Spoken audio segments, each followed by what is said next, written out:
With that, it's a pleasure to call upon one of our Talmidim, one of the students here at the, frequent student here at the Bet Medrash. And already have your smicha, right? So we can even add a Reb, Ariel, Klempert. A Tamim, that's the higher compliment today, it's a Tamim. Ariel.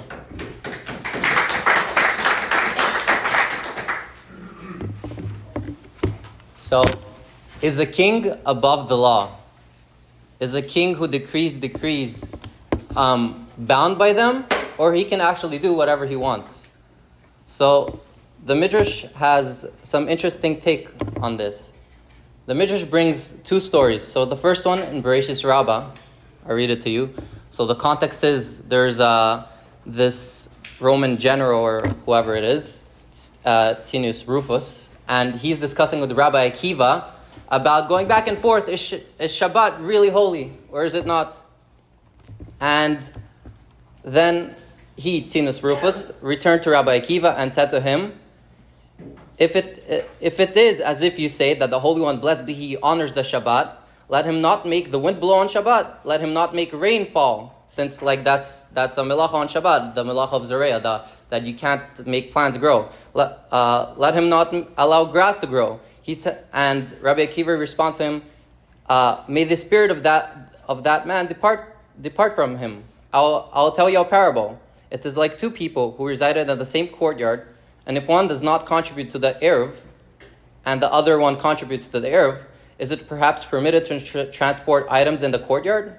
However, if one person resides in the courtyard alone, is it permitted for him to transport items in the entire courtyard? Here too, the Holy One, blessed be He, because there's no other power that it coexists with Him, and the entire world is His, it is permitted for Him to transport items throughout the entire world. Additionally, it goes on a bit further, but so basically, Rabbi Akiva responds to him that the whole world belongs to Hashem, and just like a person is permitted to carry in his own courtyard, so too Hashem can do whatever He wants. So that's how he seemingly responds to his question of how can Hashem do all these different prohibitions of Shabbat. So the Etz Yosef on this Medrash says an interesting thing. So he says, what happens to all the other milachas? Like, okay, that's good for transporting. And he ends up saying that Etz Yosef, which is a rabbi who lived approximately 150 to 100 years ago, Enoch ben Yosef, that Rabbi Akiva just compared the milacha of all the milachas to the milacha of carrying, because I can read the words,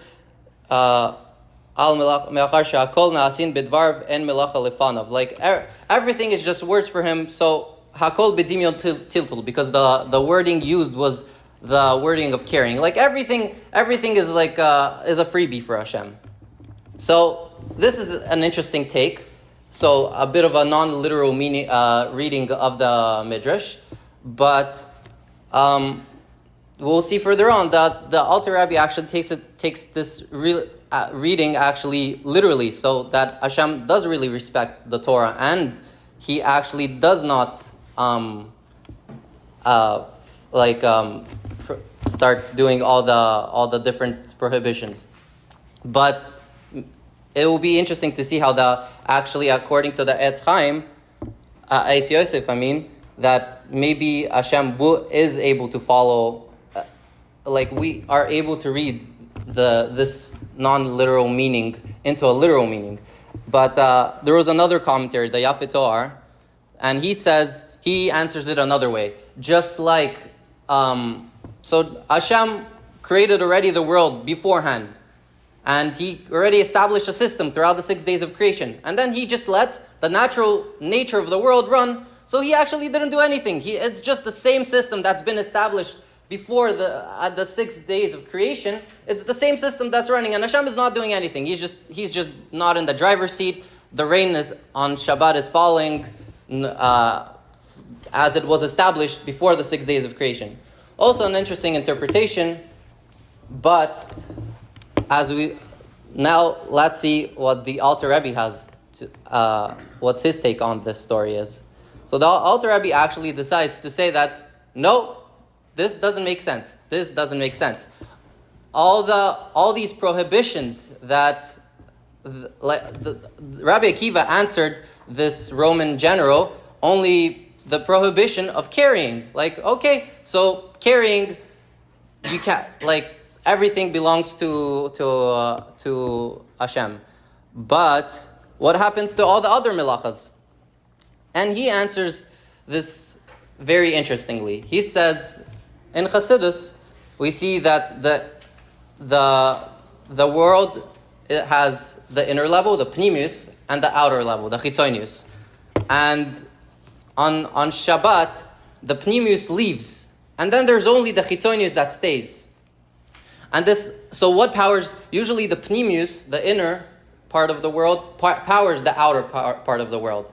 But what happens on Shabbat when everything leaves? Then you only have the chitzonius, where it's powered by this level of Adam Kadmoin.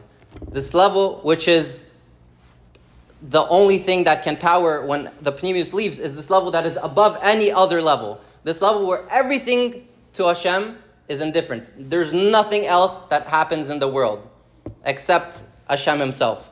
And it's this level that which makes it permitted for Hashem. Hashem taps into this level, and then there's no world anymore. So that's how the Alter Rebbe answers this interesting question. And he also says, like, that's one of the reasons why Bris Milah, for example, is permissible on Shabbat. Bris Milah is this lofty level that touches upon this level of Adam Kadmoin, that there's only Hashem and there's no real melacha. But the Rebbe decides to say, like, that this is all good, but we still have another problem.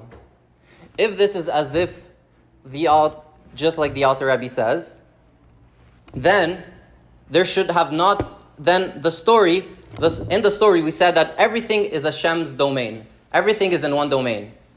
But if Hashem also does all the 39 melachas, and the Rebbe brings a proof for this. We say every day, every Shabbat, we say in Kiddush, for example, and in prayers, Kivo Shavat Mikol Melachto, that Hashem rested from all his work, Mikol Melachto. So, if he rested from all his work, then what happened to, if everything is in his domain, then even on a weekday everything is in his domain. So he never end up doing the melacha of carrying. But the Rebbe really says that the Alter Rebbe really does answer this question. The way he answers it is if we think more deeply about what it is that chitzonius, that the outerness gets elevated to this level of more innerness. We can see this in regards to food, for example. During the weekday, eating food, you can either eat the food and elevate it by deciding that you're going to eat this food because you need energy to serve Hashem, or you can just eat this beautiful breakfast food, and decide to go and do some not good things with it. But on Shabbat it says that even by eating a bit like an animal, even with no intention, if you're deriving pleasure from it, then the food itself is actually holy food, even on Shabbat, no matter what. So too, a person has to consider all the melacha that he has done on Shabbat as if it was already done. And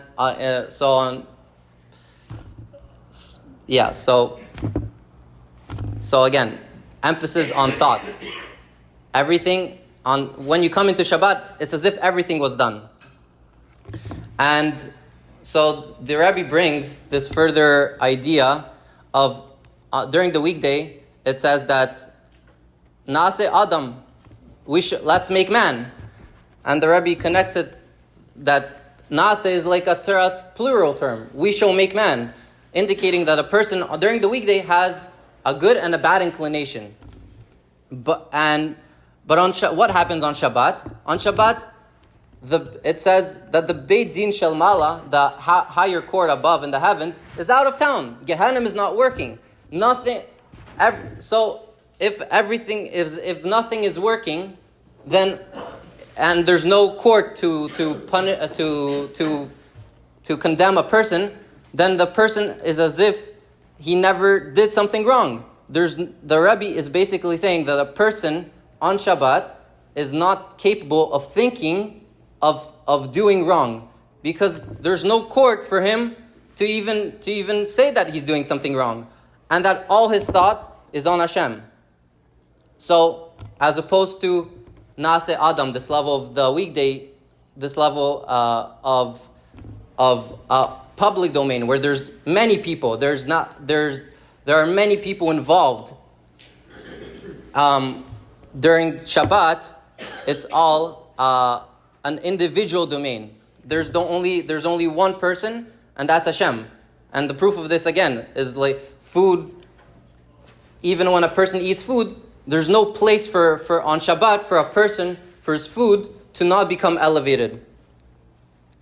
So this interesting take of how this is really how Hashem does the prohibition of carrying, that it's really a thought, it's really a question of thought, that especially since on the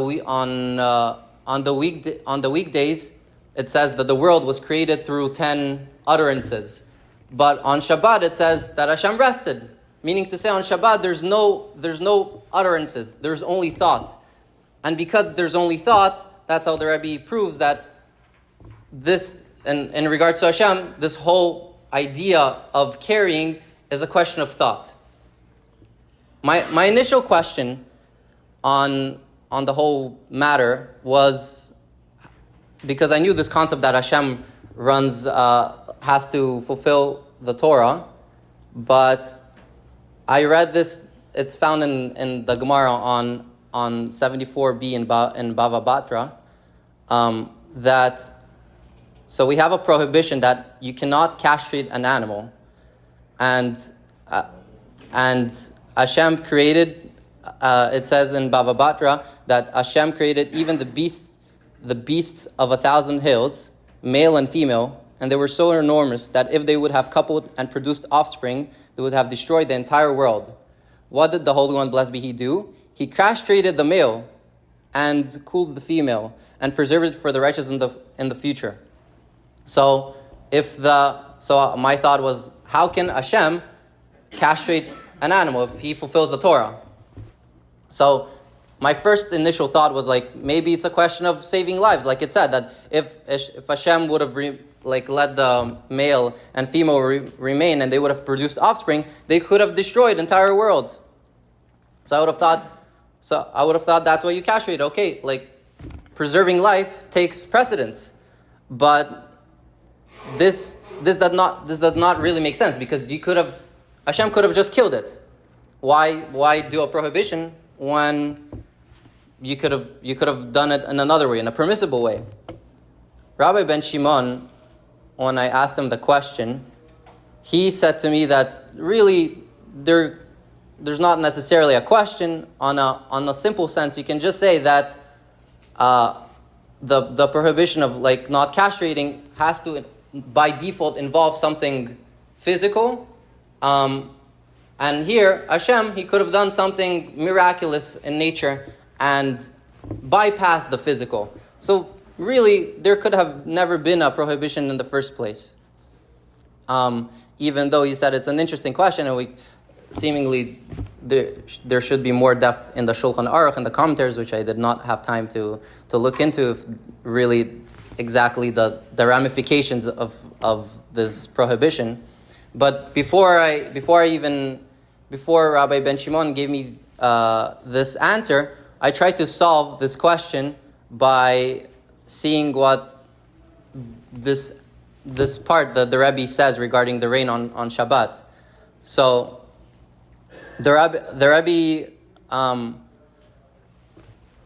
I try to answer, and I don't know if it's completely right, but I try to answer this question in the following way.